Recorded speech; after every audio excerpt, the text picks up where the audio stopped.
Tumesema kwamba epidemiology ama ueneaji wa hii saratani ya pili kwa wingi kwa wanaume duniani baada ya ngozi ni ueneaji unaoongezeka sana baada ya umri wa miaka 50 kwenda 60, na kuna tofauti kulingana na rangi kwamba wanaume wa rangi za Kiafrika wana hatari kubwa zaidi.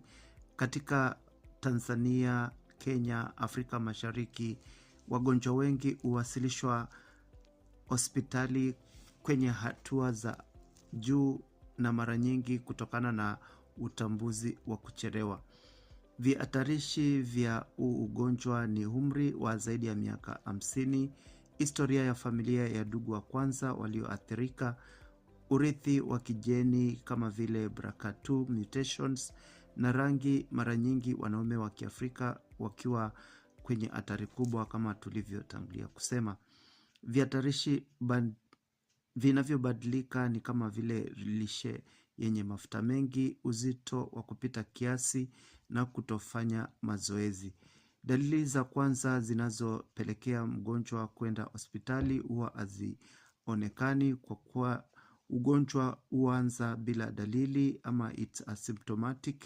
Hasa sana hatua za awali ni dalili za kawaida zinazojumuisha mzunguko wa mkojo usio wa kawaida, mikojo ya mara kwa mara usiku, ama damu kwenye mapaja au nyoga ikiwa tumefikia metastasis ya mifupa.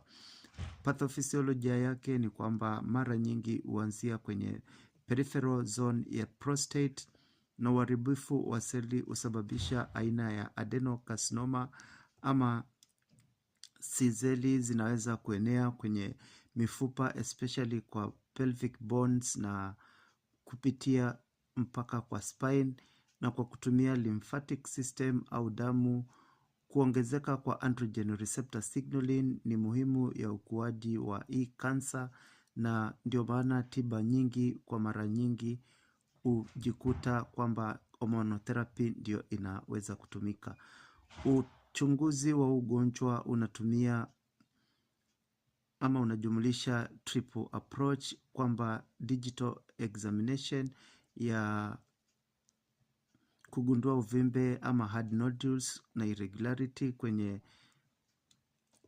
rectal examination, ama kupitia kwa biomarkers kama vile prostate specific antigen, ama pia kufanya imaging biopsy na ultrasound ama MRI ama core biopsy inasaidia.